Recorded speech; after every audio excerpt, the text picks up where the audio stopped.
Noches, buenas noches. Soy Lourdes Evans y estamos leyendo The Midnight Library de Matt Haig. El capítulo de hoy se llama Permafrost. The surface air temperatures in Svalbard were warming at twice the global rate. Climate change was happening faster here than almost anywhere on Earth. One woman, wearing a purple woolen hat pulled down over her eyebrows, talked about witnessing one of the icebergs doing a somersault, something that happened apparently because the warming waters had dissolved it from beneath, causing it to become top-heavy. Another problem was that the permafrost on the land was thawing, softening the ground, leading to landslides and avalanches that could destroy the wooden houses of Longyearbyen, the largest town in Svalbard. There was also a risk of bodies surfacing in the local cemetery. It was inspiring being among these scientists who are trying to discover precisely what was happening to the planet, trying to observe glacial and climatic activity, and in so doing to inform and to protect life on Earth. Back on the main boat, Nora sat quietly in the dining area as everyone offered sympathy for her bear encounter. She felt unable to tell them she was grateful for the experience. She just smiled politely and did her best to avoid conversation. This life was an intense one, without compromise. It was currently minus 17 degrees, and she had nearly been eaten by a polar bear, and yet maybe the problem with her rude life had partly been its blandness. She had come to imagine mediocrity and disappointment were her destiny. Indeed, Nora had always had the sense that she came from a long line of regrets and crushed hopes that seemed to echo in every generation. For instance, her grandfather on her mother's side was called Lorenzo Conte. He had left Puglia, the handsome hill in the boot of Italy, to come to swinging London in the 1960s. Like other men in the desolate port town of Brindisi, he'd emigrated to Britain, exchanging life on the Adriatic for a job at the London Brick Company. Lorenzo, in his naivety, naive, had imagined having a wonderful life, making bricks all day, and then of an evening he would rub shoulders with the Beatles and walk arm in arm down Carnaby Street with Jim Shrimpton or Marianne Faithfull. The only problem was that despite its name, the London Brick Company wasn't actually in London. It was based 60 miles north in Bedford, which, for all its modern charms, turned out not as swinging as Lorenzo would have liked. But he made a compromise with his dreams and settled there. The work may not have been glamorous, but it paid. Lorenzo married a local English woman called Patricia Brown, who was also getting used to life's disappointments, having exchanged her dream of being an actress for the mundane daily theater of the suburban housewife, and whose culinary skills were forever under the ghostly shadow of her dead Puglian mother-in-law and her legendary spaghetti dishes, which in Lorenzo's eyes could never be surpassed. They had a baby girl within a year of getting married, Nora's mother, and they called her Donna. Donna grew up with her parents arguing almost continually and had consequently believed marriage was something that was not only inevitable, sí lo puedo evitar, reina, but also inevitably miserable. Sí, eso no lo puedo evitar. She became a secretary at a law firm and then a communications officer for Bedford Council. But then she'd had an experience which was never really discussed, at least not with Nora. She'd experienced some kind of breakdown, the first of several that caused her to stay at home, and although she recovered, she never went back to work. There was an invisible baton of failure her mother had passed down, and Nora had held it for a long time. Maybe that was why she had given up on so many things, because she had it written in her DNA, que buena excusa, that she had to fail. Nora thought of this as the boat chugged through the Arctic waters and gulls, black-legged kittiwakes, according to Ingrid, flew overhead. On both sides of her family, there had been an unspoken belief that life was meant to fuck you over. Nora's dad, Geoff, I don't know, it's like Jeffrey, but Geoff, Jeff,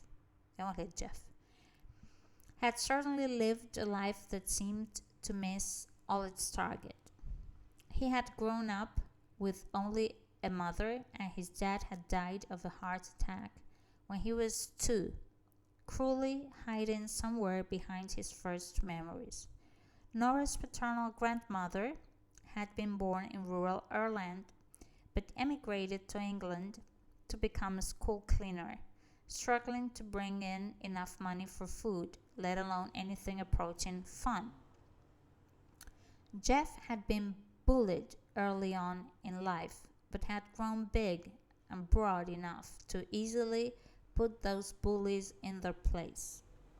He worked hard and proved good at football and the shot put and, in particular, rugby. He played for the Bedford Blues youth team, becoming their best player, and had a shot at the big time before a collateral ligament injury stopped him in his tracks. He then became a PE teacher and simmered with quiet resentment at the universe. He forever dreamed of travel, but never did much of it beyond a subscription to National Geographic and the occasional holiday to somewhere in the Cyclades.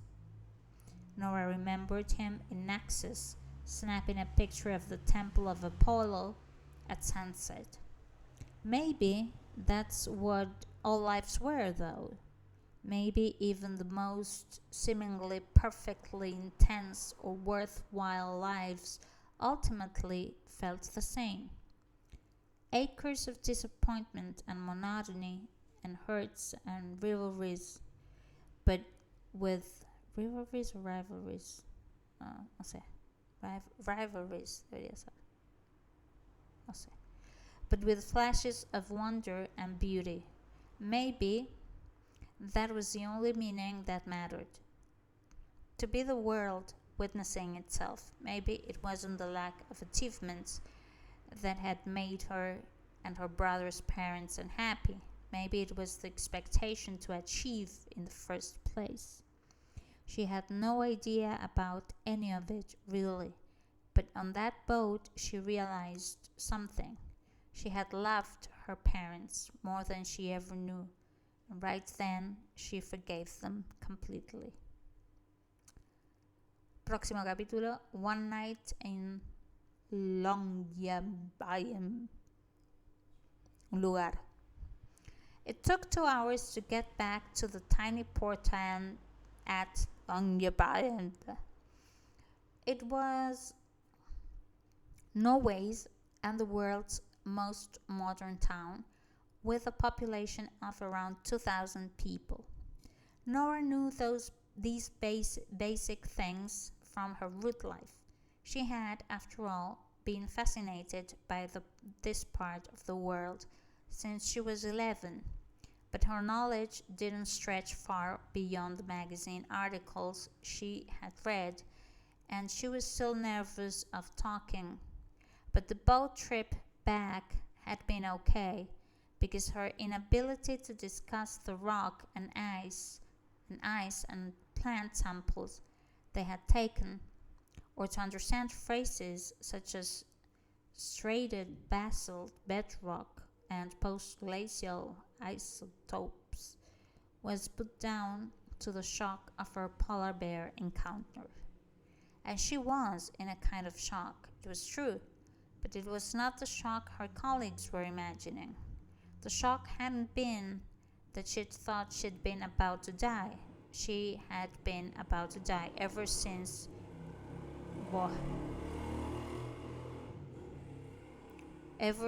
she first entered the Midnight Library. No, the shock was that she felt like she was about to live, or at least that she could imagine wanting to live again.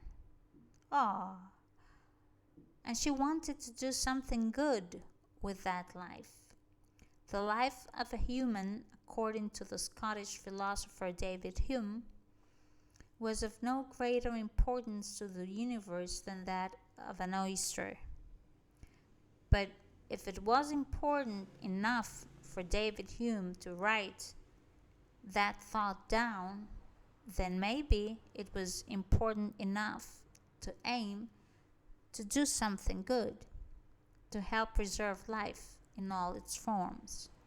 As Nora understood it, the work this other Nora and her fellow scientists had been doing was something to do with determining the speed at which the ice and glaciers had been melting in the region to gauge the acceleration rate of climate change. There was more to it than that, but that was at the core of it, as far as Nora could see. So, in this life, she was doing her bit to save the planet, or at least to monitor the steady devastation of the planet in order to alert people to the facts of the environmental crisis. That was potentially depressing, but also a good and ultimately fulfilling thing to do, she imagined. There was purpose, there was meaning. They were impressed too, the others, with the polar bear story. Nora was a hero of sorts, not in an Olympic swimming champion way, but in another equally fulfilling kind of fashion. Ingrid had her arm around her. You are the saucepan warrior, and I think you need to mark your fearlessness and our potentially groundbreaking fineness with a meal, a nice meal, and some vodka. What you say, Peter? A nice meal? In the Longyearbyen? Do they have them? As it turned out, they did. Back on dry land, they went to a smart wooden shack of a place called Brudenbebe, perched off a lonely road in an austere snow-crisp valley. She drank Arctic ale and surprised her colleagues by eating the only vegan option on a menu that included reindeer steak and moose burger. Nora must have looked tired because quite a few of her colleagues told her that she did, but maybe it was just that there weren't many places in the conversation that she could enter with confidence. She felt like a learner driver at a busy junction, nervously waiting for a clear and safe patch of road. Hugo was there. He still looked to her like he would rather be in Antibes or St. Tropez. She felt a little uneasy. and he stared at her a little too absorbed. On the hurried walk back to their land-based accommodation, which reminded Nora of a university halls of residence, but on a smaller scale and more Nordic and wooden and minimal, Hugo jogged to catch her up and walk by her side. "It is interesting," he said. "What is interesting?" "How at breakfast this morning you didn't know who I was." "Why? You didn't know who I was either." "Of course I did. We were chatting for about 2 hours yesterday." Nora felt like she was inside some kind of trap. "We were?" "I studied you at breakfast before I came over, and I could see you were different today." "That's creepy, Hugo, studying women at breakfast." "And I noticed things." Nora lifted her scarf over her face. "It's too cold. Can we talk about this tomorrow?" "I noticed you improvising. All day you have been non-committal in everything you say." "Not true, I'm just shook up. You know, the bear." "No, ne se pasa. I'm talking about before the bear and after the bear. All day." "I have no idea what you're..." "There is a look. I have seen it before in other people. I would recognize it anywhere." "I have no idea what you're talking about." "Why do glaciers pulsate?" "What?" "This is your area of study. It's why you're here, isn't it?" "The science isn't entirely settled on the matter." "Okay, bien. Name me one of the glaciers around here." "Glaciers have names. Name one." "Kong Spring, Nather Spring, ring a bell?" "I don't want this conversation." "Because you aren't the same person you were yesterday, are you?" "None of us are," said Nora briskly. "Our brains change. It's called neuroplasticity." "Please stop mansplaining glaciers to a glaciologist, Hugo." Hugo seemed to retreat a little, and she felt a bit guilty. There was a minute of silence, just the crunch of their feet in the snow. They were nearly back at the accommodation, and others not too far behind them. But then he said it. "I am like you, Nora. I visit lives that aren't mine. I have been in this one for 5 days, but I have been in many others. I was given an opportunity, a rare opportunity, for this to happen. I have been sliding between lives for a long while." Ingrid grabbed Nora's arm. "I still have some vodka," she announced as they reached the door. She held her key card in her glove and tapped it against the scanner. The door opened. "Listen," Hugo mumbled conspirationally. "If you want to know more, meet me in the communal kitchen in 5 minutes." And Nora felt her heart race. But this time she had no ladle or saucepan to bang. She didn't particularly like this Hugo character, but was far too intrigued not to hear what he had to say. And she also wanted to know if he could be trusted. "Okay," she said. "I'll be there." And that's all, folks, for today.